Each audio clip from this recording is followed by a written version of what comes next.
Hola. Hola. Empiezo con esto. Javier Peñalosa nació en la Ciudad de México en 1981. Es egresado de la Sociedad General de Escritores de México y licenciado en Educación. Estudió la maestría en Escritura Creativa en la Universidad de Nueva York en el 2011. Ha sido becario de la Fundación para las Letras Mexicanas y del Fondo Nacional para la Cultura y las Artes en la categoría de Jóvenes Creadores. Ha escrito varios libros de poesía, entre ellos A Diario, Los trenes que partían de mí, con el cual ganó el Premio Nacional de Poesía Enriqueta Ochoa en el 2009, y su última publicación, Los que regresan, publicado por Ediciones Antílope en el 2016, y con el cual recibió el premio otorgado por el Colegio de México Joaquín Shiro y Casa. Javier Peñalosa ha escrito cuentos infantiles y novelas para jóvenes, como El día que María perdió la voz, Un grandioso desorden, entre otros. También ha colaborado en diversas publicaciones periódicas y escrito guiones para televisión.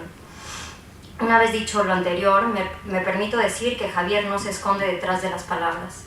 Es un escritor que no pide más de lo que él ha hecho, solo pide que lo encuentren. Dentro de esa fluctuación de voces que van y vienen, que se convierten en cuerpo y gente, identidad y emoción, gozo e incomodidad. ¿Qué hay en este pedir? Muriel Rukeyser dice en su gran obra The Life of Poetry, "In time of crisis, we summon up our strength. In time of the crisis of the spirit, we are aware of all our need of each other and our need for ourselves."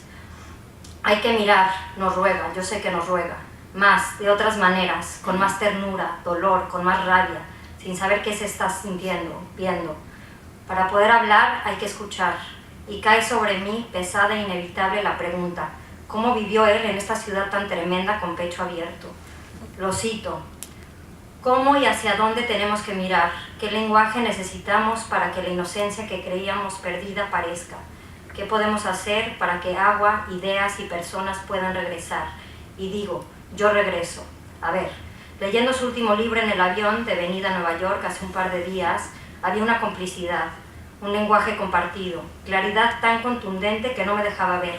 Algo me decía que él tampoco ve, que solo es cuestión de saberse deslumbrados, saberse claros, saberse ahí, saberse dispuestos a responder.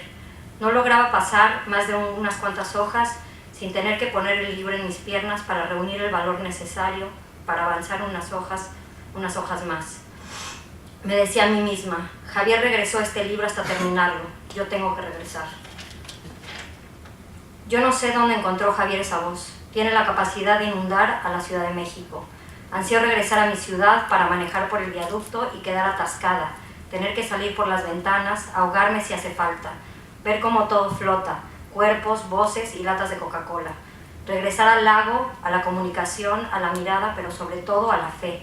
Pareciera que Javier siempre está dando el mismo paso al escribir, hacia el encuentro. Pide movimiento, desplazamiento, donde residen, en las palabras de Rukeyser, las verdades de la indignación y de las posibilidades.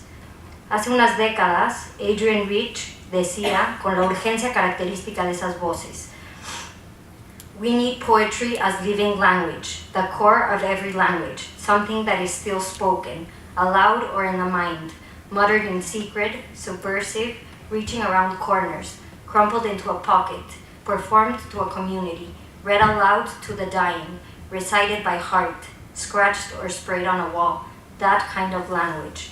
La voz de Javier al leerse no penetra. Cuando la conciencia se distrae, se convierte en voz propia y uno comienza a pronunciar cosas que uno ya sabía, hace tiempo, desde siempre. Para regresar hay que estar al borde de la desaparición. Termino con un verso de su último libro. Yo abrí la boca, pero no acerté, y mi boca fue la cavidad. Gracias. Estoy muy contento de estar aquí, en esta que fue mi casa. Soy un poco disperso a veces y no traje impreso el texto que escribí, pero sí recuerdo muy bien cuál era el espíritu del texto, y el espíritu del texto tenía que ver con una breve reflexión sobre la palabra celebración. Y celebración, su raíz, su etimología, Ezequiel no me dejará mentir, que está por ahí atrás, tiene que ver con reunir y con congregar, y sería como el opuesto a lo desierto o a lo desértico. Y esa era la reflexión que tuve, ¿no? Que esta celebración por los 10 años era en realidad una congregación no solo de personas, sino también de lenguaje. Y creo que eso es lo principal que me llevé y que me queda del tiempo que estuve aquí. Una congregación de lenguaje. Y siento que al menos en la poesía, o en la poesía que me interesa, no se puede escribir sin los demás, y lo que se escribe tiene que ver con las palabras del otro, y las palabras del otro pues fueron lo que descubrí en las aulas de la universidad, y también en las lecturas que compartí con Lila, con Mariela, con Rubén, con Sergio, con Antonio y con mis compañeros, ¿no? Entonces, cuando pienso en esta experiencia de la maestría, pienso en eso, en una celebración en el sentido de reunirse, ¿no? De reunir las palabras que valían la pena o que había que decir. Y escribí como que al final del texto algo así como que espero que se celebren 10 años más de la maestría, ¿no? Y no sé, creo que era eso. La geografía de Fernanda Trías comienza en Montevideo, Uruguay, y continúa en el momento actual en la Universidad Nacional de Colombia, donde imparte clases en la maestría de escritura creativa. Digo geografía que no biografía, puesto que encuentro que los espacios que transita la narrativa de Fernanda Trías crean a su vez una historia en sí misma. Y me justifico para ello en comenzar diciendo que escribió su novela La azotea a los 22 años, cuando, ella misma dice, estaba recluida en un lugar pequeño, y que es una historia que se cierra de manera asfixiante sobre el lector, llevándolo a transitar en exhaustiva inspección cada uno de los detalles grotescos y hermosos que conforman la relación de tres entre una hija, su padre y el bebé creado por los dos. Después de esto, la geografía de Fernanda Trías siguió expandiéndose al ganar una beca de la UNESCO en Francia, donde residió durante 4 años. Es importante contar que más tarde se mudó a Argentina, puesto que su novela La ciudad invencible habita la ciudad de Buenos Aires y cuenta desde una perspectiva mitad autobiográfica, mitad ficción, la supervivencia en un triángulo conformado por 2 calles y un apartamento. En su último libro de cuentos, No llorarás flores, la cuestión geográfica se abre desde Buenos Aires a toda Argentina, y allí hablamos de Rosario, Santa Fe, Junín o Córdoba, e incluso llegamos hasta un pequeño pueblo de Francia o a la ciudad de Nueva York. En estos cuentos, los personajes de Fernanda Trías se plantean cuestiones como: ¿seré yo entonces? ¿Seré yo que deseo este dolor? Construye distintos puntos de vista para abordar una misma historia o diversas temáticas. La muerte abordada con muñecos hechos de periódico y pegamento con agua. La amistad desde la impulsividad y el deseo de hacer daño. La maternidad como claustro de monjas del que no se puede salir bajo ningún concepto y la que lo haga es una bruja. Las marcas que dejan en el cuello de una gallina, la presión de unas manos. Asimismo, la autora desgrana en el último de los cuentos y nos explica casi sin querer cómo se escribe, desde una perspectiva que a mi parecer expresa el deseo de rehacerse, de habitar otros lugares y a otras personas. Dicho esto, procedo a robarle a Fernanda Trías una información que escuché en una de sus charlas, y es que al parecer el profesor de escritura de Raymond Carver dijo el primer día de clase: estoy aquí tanto para enseñarles a escribir como para decirles qué leer. Una información, en definitiva, que viene a defender las maestrías de escritura creativa como aquella en la que Fernanda enseña y la nuestra, que al fin y al cabo es la razón por la que estamos aquí. y precisamente por eso me hace muy feliz incluir a Fernanda Trías entre mis maestros. Hola, buenas noches. Gracias por estar acá celebrando con nosotros. Gracias por ese texto tan bonito y por esa atenta lectura de todas esas cosas que he escrito en todos esos países. Es un privilegio realmente estar de este lado de la mesa, ¿no? Cuando tantas veces durante 2 años estuve sentada ahí, entonces yo sé también que estoy acá de alguna manera representando a otros compañeros que también están por el mundo haciendo cosas muy interesantes. Estaba pensando recién en Federico Falco, que fue una de las primeras generaciones de esta maestría y que este año estuvo finalista del premio premio sí, pero ¿cómo es que le dicen? Hispanoamericano de cuento, García Márquez. Brenda Lozano, que está seleccionada en Bogotá 39 este año también, y muchos otros. Sara Cordón, que acaba de ganar el concurso Cosecha Emmy con un cuento. Entonces todos esos compañeros que son parte de esta comunidad están acá también con nosotros. Yo escribí un texto muy simple que es un testimonio haciendo memoria de lo que habían sido, de lo que fueron esos 2 años, y siento que es imposible de todas maneras resumir el impacto que tuvo la maestría y que tuvieron esos 2 años y todas esas personas que pasaron por mi vida y esas otras personas que son todas esas lecturas que pasaron en esos 2 años, ¿no? Entonces es una tarea, se quiere condenar al fracaso, pero esto es lo que escribí y se llama, le puse Aprender a nombrarnos. En la primavera de 2014, Teresa Ralli y Manuel Rubio, miembros fundadores del mítico colectivo teatral Yuyashkani, visitaron NYU invitados por la maestría como parte de un curso a cargo del profesor Rubén Ríos. En esa oportunidad, los estudiantes no solo tuvimos el privilegio de presenciar una Antígona intensa, bella, latinoamericana, en la versión del gran poeta José Watanabe, sino que también asistimos a una clase magistral sobre la construcción de personajes, el desmontaje de Antígona, que ustedes pueden ver en los archivos web de la universidad. Era Antígona, la tragedia clásica, pero también era una historia sobre la violencia en Perú, una historia sobre el terrorismo y sobre la ausencia. Para construir estos y otros personajes, Ralli y Rubio recurrieron a una técnica que llamaron acumulación sensible. En la acumulación sensible, explicó Rubio, nos preparamos para dejarnos sorprender por lo que sucede en el entorno, por lo que hacemos solos y por lo que hacemos con los otros, por lo que vemos, lo que oímos, lo que asociamos, por aquello desconocido que de pronto aparece y lo hacemos nuestro.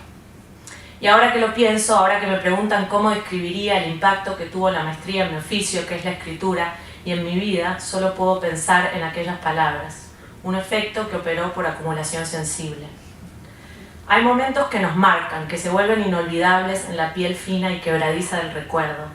El poeta Zurita, algo encorvado y vestido con un traje de paño gris en el curso del neobarroco, resumiendo el impulso originario del poema con 3 adjetivos, cito: el hecho incomprensible, perplejizante, inconmensurable de que vas a morir. Y cómo su voz perdió cualquier rastro de temblor, se hizo fuerte y firme al momento de leer sus poemas. Estábamos asistiendo al triunfo de la poesía sobre cualquier otra cosa, sobre la muerte incomprensible, perplejizante, inconmensurable. Pero la acumulación sensible también se hace de cosas cotidianas, el trayecto diario en el tren que cruzaba sobre las vías del Queensboro Plaza, las conversaciones con un estudiante español que practicaba una extraña técnica de privación del sueño, la música omnipresente, un cordero desollado colgando en una vitrina de Astoria con un cartelito que rezaba "No credit cards accepted", un mural de Sol Lewitt como una vertiginosa constelación geométrica, las mujeres de Flatbush hablando en creol, y ese hombre al que mataron a tiros frente a la puerta de mi primera casa, la misma donde unos días antes yo había cometido el asesinato de un ratón. la 9ª Sinfonía de Mahler en el Lincoln Center y el papel de un caramelo desplegado en la última nota, estrujando el silencio inolvidable. El agua helada de Maine entumeciéndome los huesos, y entender que el dolor también es ausencia, un miembro fantasma. En la orilla, una canoa como un perro olvidado. En Nueva York aún era invierno, dice Jonas Mekas en su diario, pero el viento estaba lleno de primavera. La acumulación sensible no puede enumerarse sino con un símbolo, el infinito, el uróboros, alimento de sí mismo. Hablar de influencias no es posible sin mencionar a las personas, los compañeros devenidos en maestros.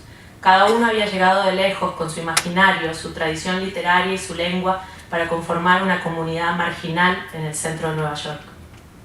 La amalgama de hablas, a la que se refería el poeta Coser, que también nos visitó, cobraba vida en el salón de clases. Cada localismo era tierra de nadie, tierra de todos.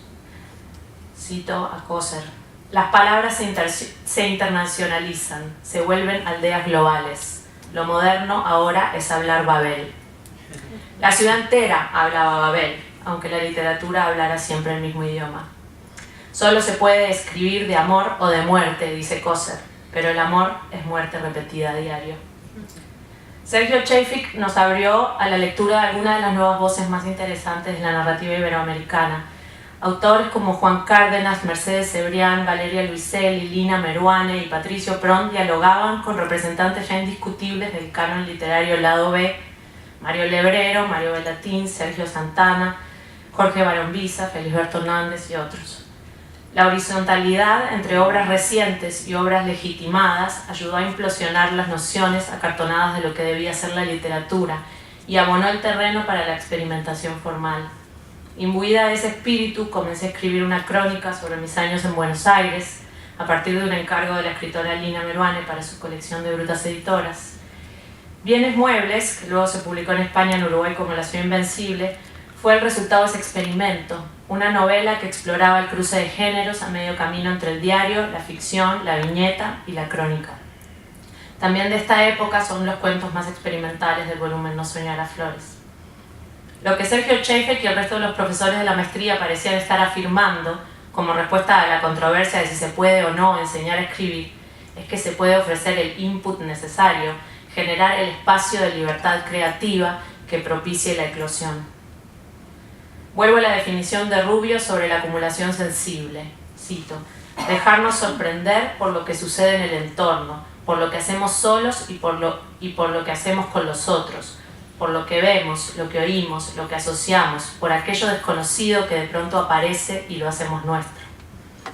Apropiarse de lo desconocido es la consecuencia natural de la acumulación sensible, ya sea de un espacio geográfico, una identidad, una tradición literaria o una lengua.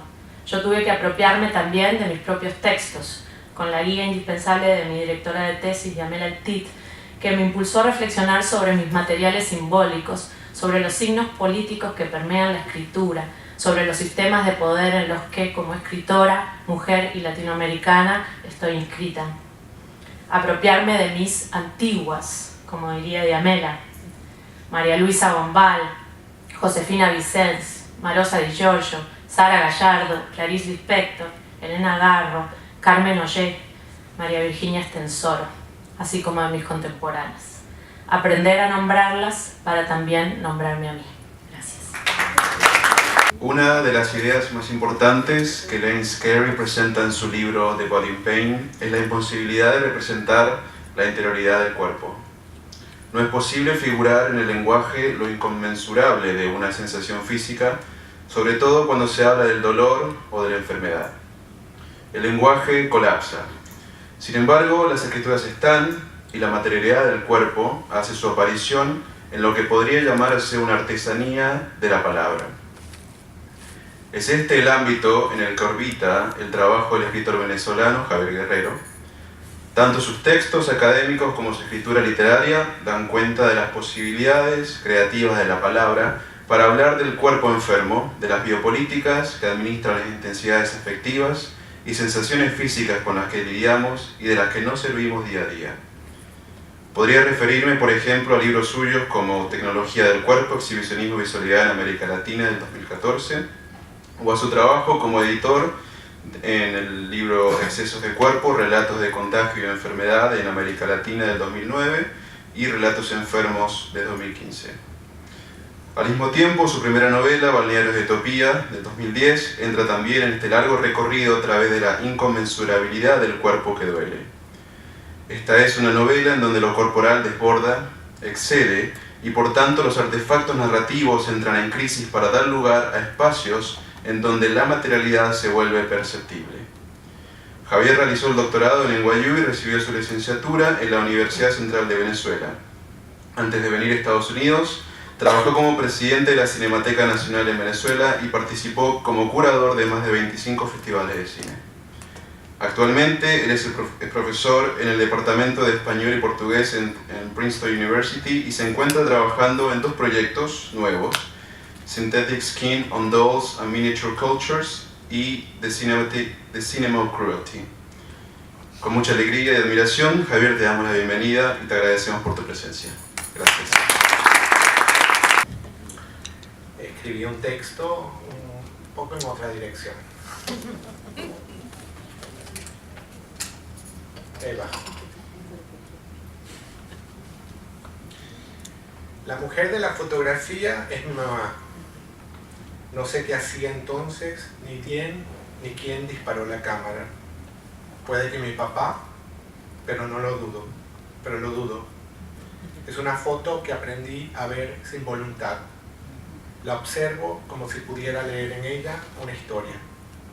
Mucho más tarde me doy cuenta de que es capaz de revelar algo que no veía venir. Impresa en la piel luminosa, ella conserva la historia de mis ojos. Esa historia comienza aquí. La tierra trema. Mi teléfono vibra en la cámara oscura del cine. Veo la película de Visconti hasta advertir el ligero palpitar. Mis ojos se desacostumbran a la luz de la pantalla. Abandoné la sala porque la voz de mi papá comunica emergencia hospitalaria. Mi hermano, me dice, fue a la clínica luego de 3 días de dolores estomacales. El cardiólogo de turno tendrá que auscultarlo en profundidad. Algo se dispara en la voz de mi papá y ya no puedo oír.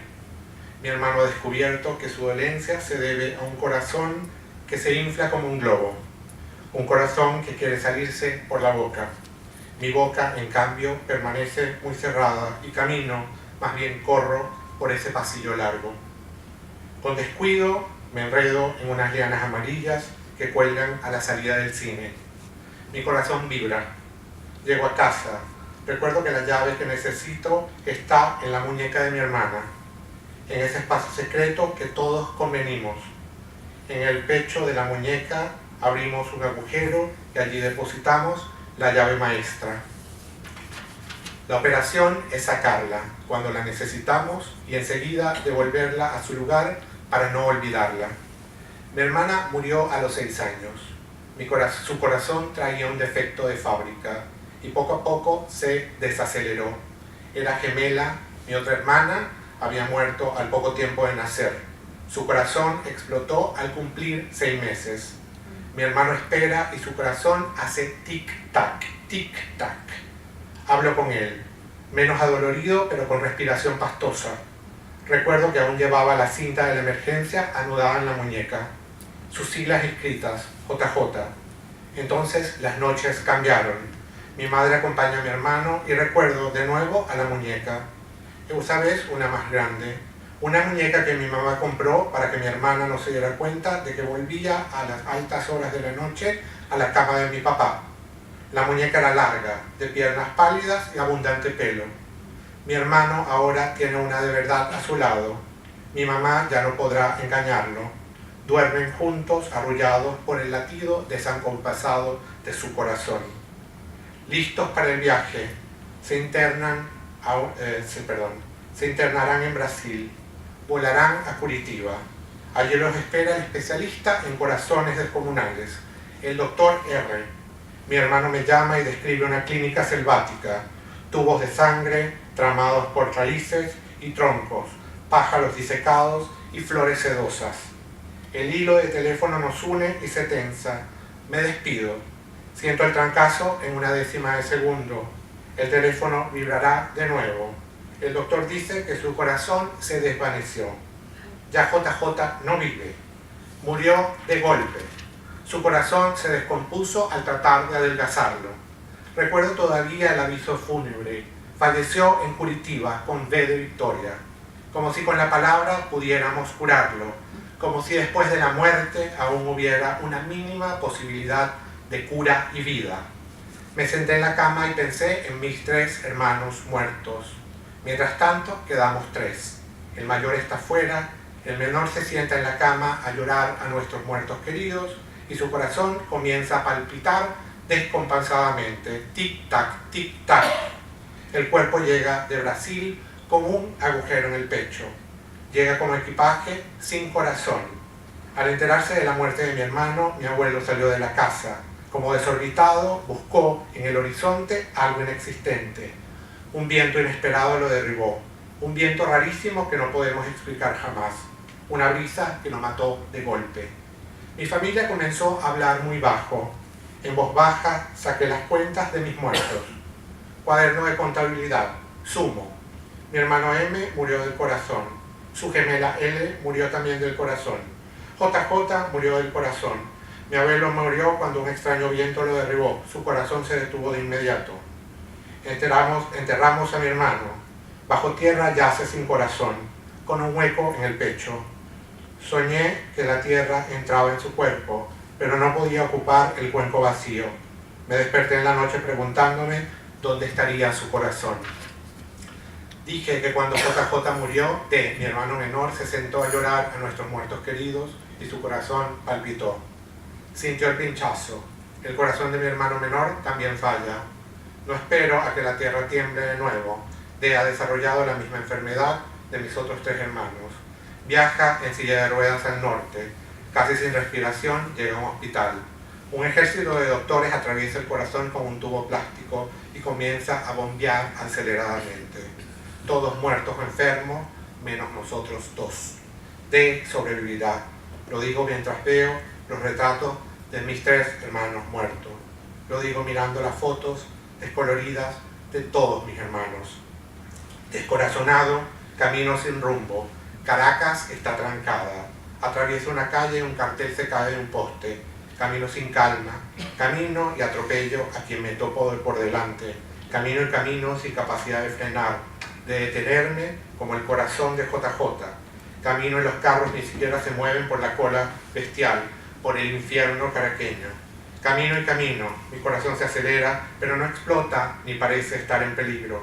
Escribo un poema que ahora no recuerdo. Escribí un poema caminando. Escribí sobre el corazón de JJ. Recuerdo que el poema terminaba así. Extrajeron su piedra, corazón, y cosieron, cerraron. No hay en realidad nada más miserablemente inútil y superfluo que el órgano llamado corazón, el medio más inmundo que hayan podido inventar los seres para bombardear la vida en mí, dice Jean-Luc Nancy, robándole la frase a Artaud, trasplantándola sin dificultad a su texto intruso. Enseguida entiendo, mi poema traduce su simplicidad. El cuerpo de mi hermano JJ viajó sin corazón y yo siento que debo volver, preparar el viaje, que en algún momento debo volver a Curitiba por el corazón de mi hermano. Eso es, debo viajar para recuperar ese inmundo corazón. La primera vez que sucedió fue inesperado. Salté de la cama y grité con tanta fuerza que mi madre se lesionó severamente. Fue un grito gutural, un grito de alguien que se despierta luego de dormir siglos y escupe un cuerpo intruso. Recuerdo marearme y entrar en un sueño profundo. Mientras tanto, el resto de mi familia lleva a mi mamá a la sala de emergencia. La enyesaron. Al oír el llamado, mi mamá corrió con tanta premura a mi cuarto que se llevó un dedo por delante. Creí que había entrado un hombre por la ventana, dijo mi madre. No recuerdo cómo sucedió mi segundo grito.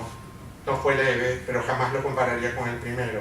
En mis gritos nocturnos hay una necesidad de vaciar, de vomitarlo todo. Es un deseo simplista de escupir, sacar todo por la boca y quedar seco. Después de cada grito permanezco ronco, ronquísimo, por días. Mi voz tiene algo de ultratumba o de desierto. Es un susurro que permanece días. Hay en esta historia algo terrible y triste a la vez. Quiero ir a Brasil, pero no lo hago. Decido postergar mi viaje, vuelo más bien al norte. Tomo un avión y llego a Nueva York. Pienso en el corazón faltante, en el corazón que se ha quedado en Curitiba, en el corazón de Nancy, en alejarme más del corazón de la selva. Hemos decidido venirnos, él está conmigo. Viajamos y nos radicamos en la isla. Una tarde caminamos hasta perder la respiración, atravesamos un tupido bosque de pinos. Es una caminata larga, con nuestra perra, nos tropezamos con una muñeca que canta. Una muñeca que al apretarla emite canciones y palabras. La encontramos tirada. Decidimos dejársela a nuestra perra. La muñeca será criada por ella. Volvimos a casa, subimos las escaleras y llegamos ahogados, acalorados por el verano neoyorquino. Vivimos en Harlem, cerca de un parque. Al mudarnos comenzaron a remodelar el hospital. Contará con una inmensa fachada de murales. Vivimos a pocas cuadras del hospital de Harlem. Caminamos y vemos día a día cómo construyen la escena ante nuestros ojos. Poco tiempo ha pasado cuando él descubre que vivimos frente al Savoy Ballroom. Es decir, vivimos frente a lo que un día fue el Salón Savoy. En la basura encontramos un afiche de Billie Holiday. Él enseguida tararea. When we are in a friendly situation, my conversation may not be smart, but if we are to have a perfect understanding, let's call a heart. There are words that should be whispered gently. That's evidently the way to start. If I tell you what my dreams have been demanding, let's call a heart. 50 balas en el corazón de John Bell. La madrugada del 25 de noviembre de 2006, 5 policías rodearon y le dispararon a John Bell, que murió acribillado por 50 balas cuando salía de una fiesta de despedida de soltero con sus amigos. Iba a casarse ese mismo día. A los dos amigos, Joseph Guzmán, de 31 años, y Trent Benfield, de 23 años, los llevaron al hospital con múltiples heridas. Solo acusaron a 3 de los 5 policías que le dispararon a John y sus amigos. Eso solo ocurrió 3 meses después del asesinato y después de que miles de personas airadas se levantaron en la calle en protesta. Desde el comienzo, los agentes han estado libres, 2 bajo fianza y 1 bajo palabra. Escribí una novela que nunca publicaré. Muchas páginas le relataban la historia de Z y B, a quienes los reúne un único deseo: morderse.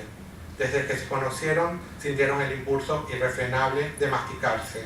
Ellos lo describen como un llamado gástrico. Z y B son hombres que, en su primer encuentro, no pudieron resistirse. Las mordeduras y negociaciones se han tornado feroces. De vez en cuando esta extraña ficción se vuelve más intensa. Se sacan sangre y desgarran. Z dejó a su esposa porque no era capaz de comprender que su marido pasara horas mordiendo a B. A su vez, B dejó a su novio porque este no aceptaba bajo ninguna circunstancia la relación de los amigos. Z y B se mudaron juntos, aunque su única intimidad radicaba en morderse. Nada más. Intentaban otras ceremonias afectivas, pero todas fracasaron. Vuelvo a la fotografía. Me detengo una vez más en ella. Me pregunto si en este espacio vacío habría estado así siempre. Si siempre esta foto fue así. Decido ir a Brasil. Decido ir, pero no sé ir. Es decir, decido hacer un viaje sin moverme de Nueva York. Echar mano a los Google Maps para llegar caminando hasta ese hospital a buscar el corazón de JJ que ya no está. No está el corazón, pero yo tengo que buscar un corazón que sé que ya no está. No quiero recuperar el corazón que una vez más sé que ya no está, sino llegar al lugar donde estuvo el corazón que ya no está. Detallo el mapa y me pregunto cómo saldré de la isla, cómo saldré caminando para llegar hasta Curitiba, cómo hacer esta caminata digital. Entro en la sala de operaciones, estoy listo, abro mi computadora, hago clic en el Google Maps para empezar a planear la ruta. Con mis 2 manos mantengo la computadora mientras un dedo se acerca a la pantalla. La toca con severidad, hasta dar cuenta de la dimensión gelatinosa de la superficie. Es el dedo de Diamela Altich, que se aproxima mucho a la pantalla. La pantalla se registra su huella mientras ella dice que debo comenzar por aquí, que debo empezar caminando desde Washington Square, que debo salir de la plaza y que no olvide que en la noche la plaza está iluminada. Enseguida, otro dedo se aproxima al mapa, pero se detiene con suma cautela antes de tocar la superficie. Es el dedo de Silvia Molloy, que con sutileza barre al de Diamela. Me dice que no se me ocurra salir de Washington Square, que debo salir de casa. Su dedo apunta a Harlem. Es el corazón de Manhattan, dice Silvia. Estoy en el medio, sosteniendo la computadora con mis dos manos. Volteo a un lado y veo a Diamela. Su cara asienta como invitándome a comenzar el viaje por la plaza señalada. Con la cabeza niega la posibilidad de que Harlem sea el corazón de Manhattan. Poco después bosteza. Giro hacia el otro lado. Ahora Silvia Molloy, quien me mira con su boca, pero sin emitir sonido alguno, articula la palabra oikos, para que Diamela no se entere. Con la cabeza niega la posibilidad de que un viaje pueda comenzar en una plaza. Silvia se sienta, coloca su maletín a un lado y mira la puerta del salón de clases, mientras recuerda una escena en que Lagarbo decide que debe recordar con las manos.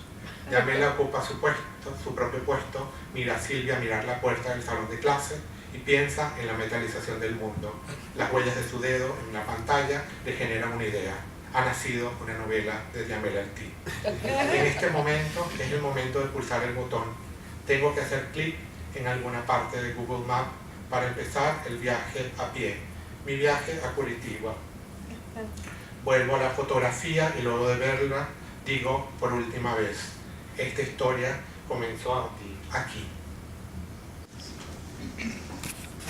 Bueno, pues voy a leer de un libro que empecé escribiendo aquí y de un texto que fue cambiando de forma a través de los años. Es el libro de Los que regresan y voy a leer pues algunos fragmentos. O digo un poco de qué va. ¿O leo? Lee. Okay. Bueno, los que regresan. Nos pusimos en marcha cuando voló el último de los orzales. Yo hice en la tierra una marca con la punta del pie. Caminamos, todo el día caminamos. Éramos 3, 5, a veces 9. El más viejo de nosotros hablaba en voz alta, pero sus palabras no coincidían con lo que podíamos ver. Cada uno llevaba sus señales y el cuerpo para interpretarlas. Ya bien entrada la segunda noche encendimos un fuego. Uno que había estado con nosotros desde el principio se quedó dormido junto a mí y comenzó a hablar entre sueños. Por aquí pasa el agua, dijo. ¿En dónde? No puedo señalar dónde. Y con un movimiento volvió a su sueño. Lo cubrí con una manta y me quedé callado, mirando las brasas apagarse. Porque éramos más de uno, porque habíamos apretado el paso para no alejarnos de los demás, porque también estábamos buscando, nos reunimos. Éramos del norte y del sur, de la parte baja de la cuenca, del oriente y del poniente, de puntos cardinales invisibles en los mapas.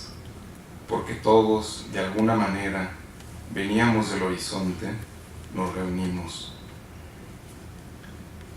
En la madrugada una línea de luz apareció a lo lejos. No fue la primera, mas era distinta para nosotros esta luz. Igual que en los viejos libros, separó lo que estaba unido en la oscuridad y nos fue aclarando las formas. Se separó arriba de abajo. Y no vimos el agua, pero algo revoloteó en la superficie. Arriba la gran bóveda y nosotros abajo. Arriba el reverso del agua y nosotros abajo. Lo que amábamos se movía también hacia adelante como nosotros, con nosotros. Había ternura en la forma en que pesaba la luz y en los rastros que habían dejado los animales. Cedíamos a la misma fuerza que abre los botones de los nísperos y que dobla y quiebra las varas. Yo repetía el sonido de mis 9 sílabas y por un momento sentí que podía llamar a los árboles por su nombre. Detrás del cerro, el cauce. Detrás del cerro están las luces encendidas, dijo. Recuerdo una puerta dócil en la última hilera en el costado izquierdo del callejón. Y señaló un punto perdido en la distancia detrás del cerro. Nosotros queríamos que nos llevara, que nos hiciera entrar. Es probable que la mesa esté servida, dijo. Detrás del cerro el cauce, detrás las luces encendidas, detrás, como si en el reverso de las cosas, como si detrás de la cara que vemos se escondiera siempre el pedazo que falta. Pero detrás del cerro, el cerro, y el cauce era una cuenca vacía. Por aquí el agua, dijo, y señaló como un dios torpe una hondonada seca.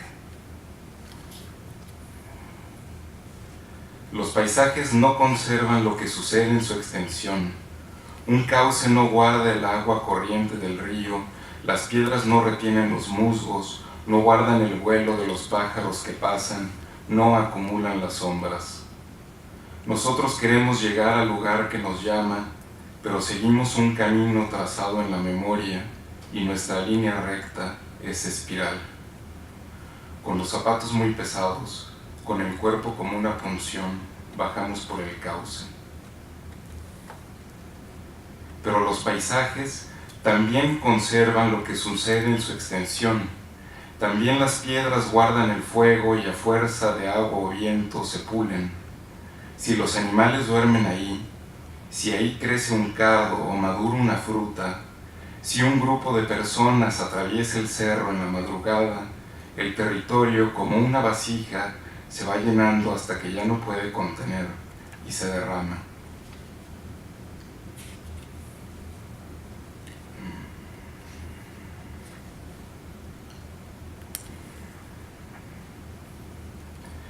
Desapareció el camino y cierta dulzura en la mirada. Desaparecieron más de 100 tordos e incontables palomas. Desapareció el cajón de las velas. En contemplar, desapareció el templo. En considerar, desaparecieron el cielo y las estrellas. Y una tarde desapareció Raúl, sus tumbos y sus flores. Desaparecieron o cambiaron de lugar. Aparecieron escarabajos diminutos en los brotes de un árbol, apareció una espina con la forma de un pez, y no pudimos explicarnos cómo llegó un olor a lluvia en la mañana. Apareció una caligrafía en las piedras y un venado muy quieto en el sendero. Cardos, tordos y nidos entre los árboles aparecieron o cambiaron de lugar.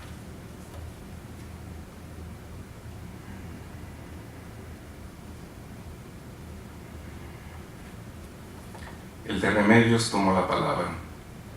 La casa en la que crecí era de piedra, pero le hicieron sobre lodo. También de piedra la calle y los arcos, y de piedra la pila bautismal que nombró a los días y a los fantasmas. La ciudad en la que crecí era de piedra, pero se hunde en lodo.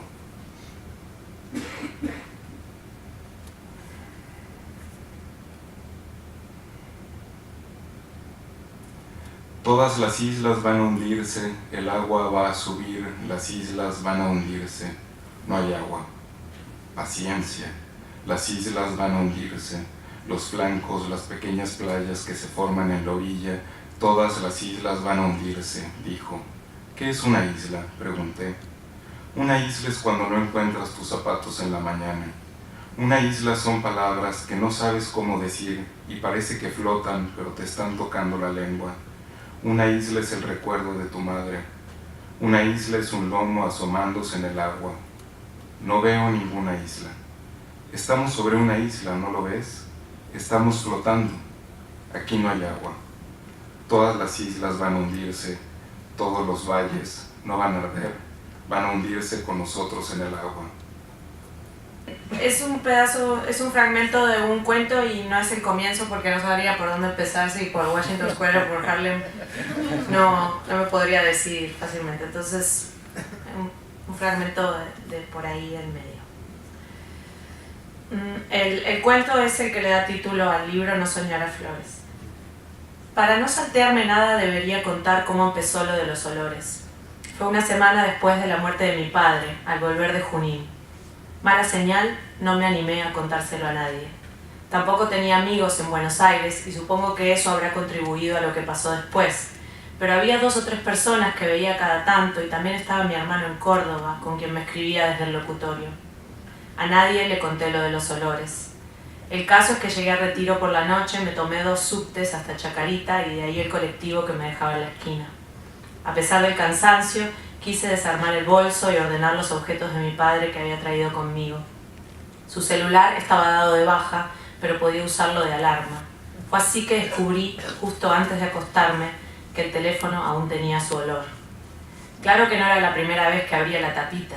Durante la semana anterior había revisado los mensajes, los contactos, las llamadas que mi padre hizo antes de morir, pero recién esa noche se me dio por oler las teclas. ¿Será que vi entre las junturas esa caspa blanca, el eczema que heredé, pero que él no combatía con ungüentos ni corticoides y que le había tomado la cara, sobre todo las cejas, los lados de la nariz y la frente? Olí el teléfono. Aspiré ese olor que hacía tiempo no tenía nada de agradable, pero que era de él, del padre que yo había tenido al final, en sus últimos y peores años, desahuciado por sí mismo. El día después del entierro también había estado oliendo cosas. Llegué a la casa de mi padre y mi hermano ya estaba ahí sacando la basura. Lo primero que agarré fue la almohada. Tenía el mismo olor que el teléfono. En esa funda percudida habían apoyado su cabeza muerta. Olí las sábanas sucias. Olí un pullover que estaba sobre la silla, sucio también. Y después olí la ropa en el placar. Todavía recordaba el olor del velorio, el que siempre atribuía a las flores marchitas.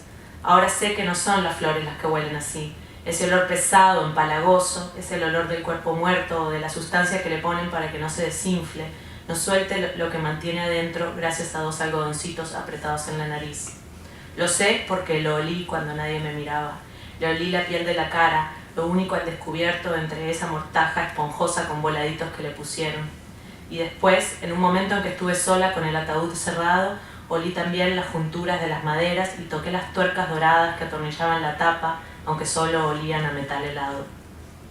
Pero no fue hasta la semana después, cuando pasó lo del teléfono, que pensé realmente en eso, que el olor de mi padre sería lo primero en olvidarse, lo más frágil, y fue como si de pronto mi padre muriera de nuevo, pero ya no solo en su casa, tratando de abrirle la puerta a los paramédicos, sino ante mí, en mis propios brazos, literalmente en mis narices.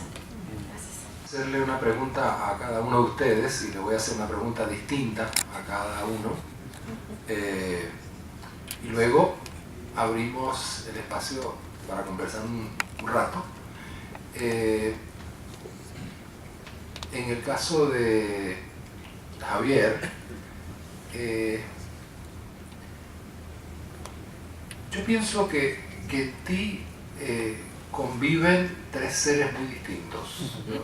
Yo te siento como un escritor, pero también como un intelectual y también como un académico, lo que llaman en inglés un scholar, ¿no? Son 3 cosas muy distintas. Digamos que la casa del escritor es la palabra, ¿no? El intelectual irrumpe en lo contemporáneo, ¿no? Es una figura de la comunidad en la que le toca pensar. Y el académico convive con el archivo. Tú te has ido convirtiendo en todas esas cosas en el puesto que ocupas en la Universidad de Princeton, una de las grandes universidades de Estados Unidos. Y yo quisiera que tú nos hablaras un poco de cómo conviven en ti esas 3 modalidades, cada una investigativa a su modo y creativa a su modo. Voy a hacer las 3 preguntas a la vez para que cada cual. Entonces, para Javier Peñalosa, yo recuerdo un taller que estuviste conmigo de no ficción, en el que trajiste como tu tema de trabajo una especie de indagación en el fantasma de la Tenochtitlan en la Ciudad de México y su pasado hidrológico, ¿no? E hiciste una extraordinaria indagación, más bien de tipo investigativo, y ahora que escucho los que regresan,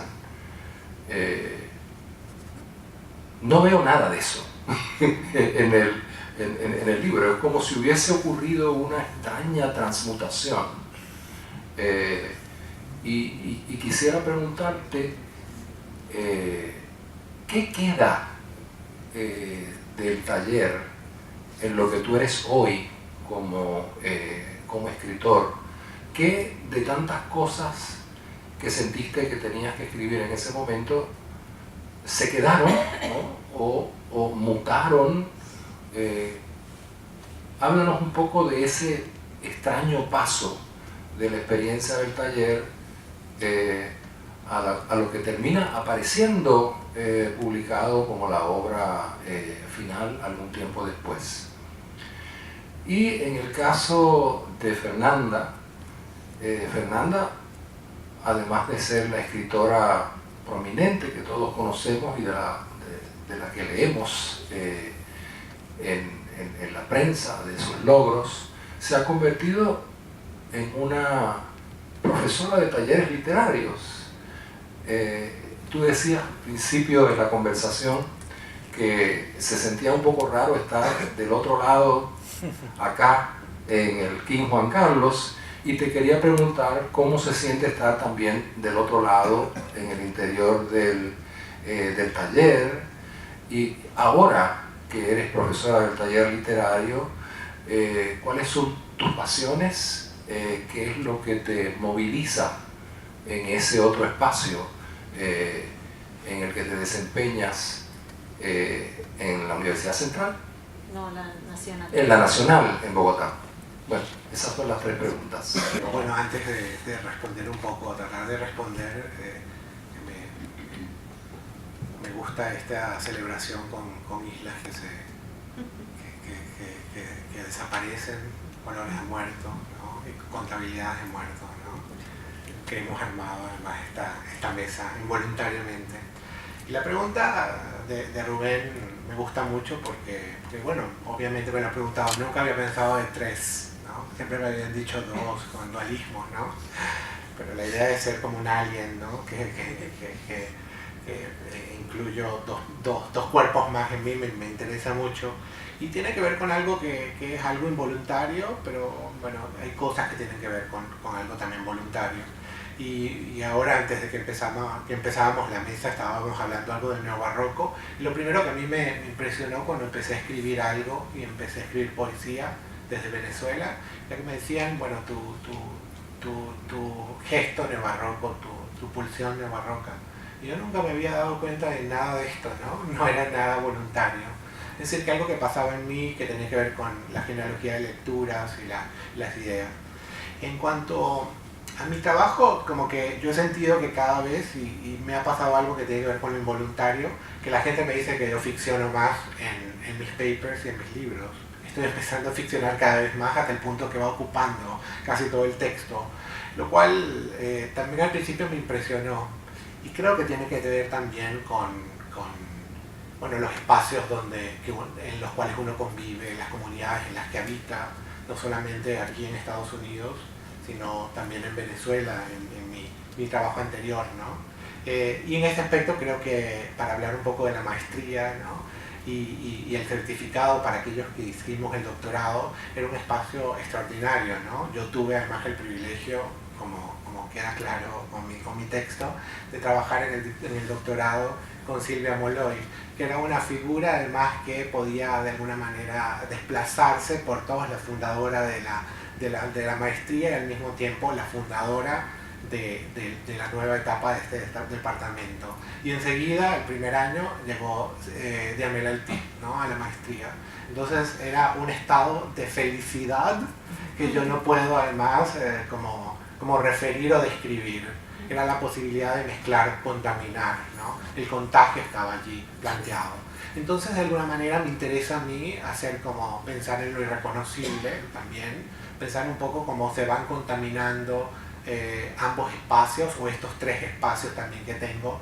Y en ese aspecto me interesa, por ejemplo, intervenciones que tienen que ver con convocar escritores, pero al mismo tiempo también escribir un poco de ficción o ficcionar excesivamente mi trabajo, incluso mi trabajo también de enseñanza. Hago performance en clase, ¿no? Entonces, eso de lo irreconocible, eso de un poco lo contaminado, el no encontrar los límites, me interesa mucho y creo que va a formar mucha parte de mi trabajo, y creo que además un espacio como NYU, que es con todos sus problemas, es una universidad que adoro, un espacio que me recuerda a este espacio cuando entraba. Fue tan, como decía Fernanda, ¿no? Fue tan ocupado por nosotros de este lado, del otro lado, que me trae muchos recuerdos, pero además felicidad de pensar un poco como también como geste un poco este alguien desde este espacio, a pesar de que se llame King Juan Carlos. Bueno, sí, yo llegué a Colombia hace 2 años y medio, y hace 2 años estoy trabajando en la Universidad Nacional en la maestría de escritura creativa que hay ahí, que también va a cumplir o está cumpliendo 10 años. Y es para empezar a decir que tengo mucha suerte, en el sentido de que es un trabajo que constantemente me está enseñando a mí, ¿no? Yo doy taller de narrativa 1 y 2, y también este año tuve la suerte de poder dirigir 4 proyectos de tesis, 2 novelas, 2 libros de cuentos. Y entonces es un trabajo que permite, por la modalidad de taller, mucha horizontalidad, mucho intercambio.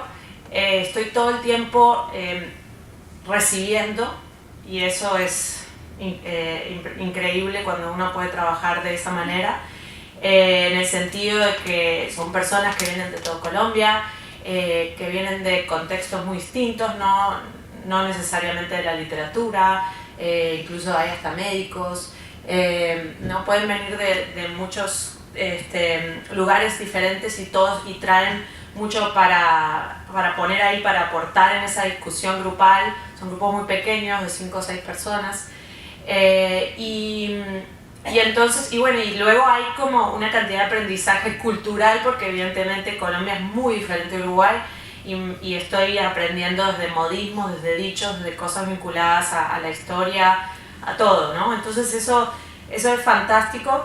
Por otro lado, yo, digamos, esta ciudad a mí me parece fabulosa. Por supuesto hay una atracción muy grande de siempre querer volver o de querer quedarse, pero yo recuerdo que a mí me costó mucho tomar la decisión de irme.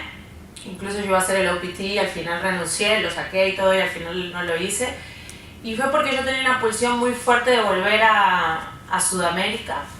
Sentía de una manera intuitiva que allá tengo mucho más para ofrecer, que hay más cosas por hacer todavía, más personas a las que les puedo dar algo de este enorme privilegio que fue tener esta beca para estudiar acá, y que es un lugar que está todavía en construcción,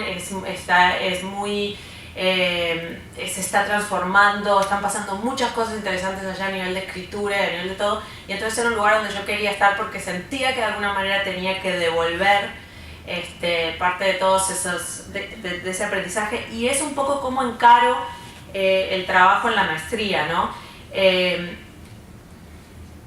Tratar de hacer algo similar a todas las cosas que aprendí acá, y que aprendí también con mi primer maestro, que fue Mario Lebrero. Y es un trabajo que es muy, de alguna manera yo lo que intento, por un lado, que es algo que hacía mucho de Amela, que imagino que sigue haciendo, el tema de las lecturas, ¿no? Yo siento que llegan a la maestría con muy pocas lecturas, entonces hay que, yo pienso que mi labor principal es abrirles el abanico de lecturas. Creo que la alquimia es buena, porque yo, viniendo del Río de la Plata, de ahí están la mayor parte de mis lecturas, y entonces les doy a leer autores que un colombiano naturalmente no les sale, no es la primera reacción, tienen otro canon, otra tradición. Entonces eso está generando, yo estoy plantando muchas semillas de autores rioplatenses, que me parece que es como el aporte que yo voy haciendo, y dejar que eso vaya creciendo y de alguna manera vaya afectando la manera en que ellos escriben. Por otro lado, y esto también era algo que Lebrero hacía mucho y me enseñó, es como ser muy respetuoso del proyecto, de hacia dónde, o sea, el germen que trae ese proyecto, hacia dónde quiere ir, y no tratar de, desde mi lugar de poder, si se quiere, intentar llevarlo para donde a mí me gustaría que fuera, por mis gustos personales, por mis lecturas y por lo que a mí me interesa, ¿no? Entonces, si vienen con un proyecto de ciencia ficción o con un proyecto de una novela que no tiene nada que ver con cómo lo haría yo, ser muy cuidadoso de ir encauzando ese proyecto hacia donde naturalmente tiene que ir, ¿no? Entonces simplemente ver cómo se lo ayuda para que vaya llegando ahí. Entonces es muy desafiante, pero a su vez poder ver cómo un proyecto que empieza siendo una idea termina siendo un libro, y muchas veces un libro publicable, bueno, es una satisfacción que me cuesta describir, ¿no? Pero sí es excelente, es muy bueno. Bueno, pues yo vengo de la Ciudad de México, que como algunos sabrán era un lago. Ahora pues es más bien como una plancha de concreto en la que viven como 22 millones de personas, y siempre me causó fascinación pensar que vivía sobre un lago, y sobre todo pues imaginarme a dónde se había ido toda esa agua.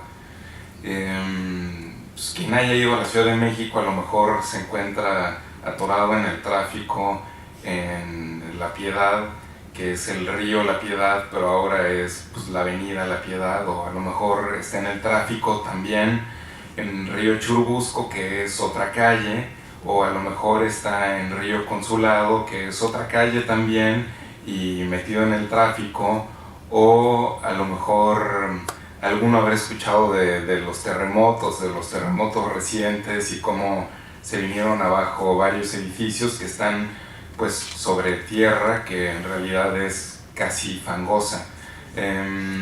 Entonces empecé como a investigar más a profundidad pues qué es lo que había pasado con el agua en la ciudad, y pues me sorprendió descubrir que había muchos ríos vivos pero que estaban entubados, y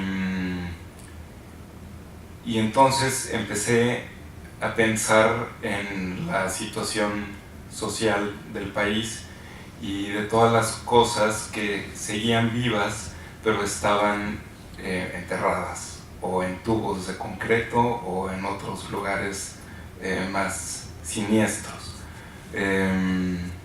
Y entonces fue como a raíz de esa investigación y de ese primer acercamiento que tuve en la clase de Rubén, que fui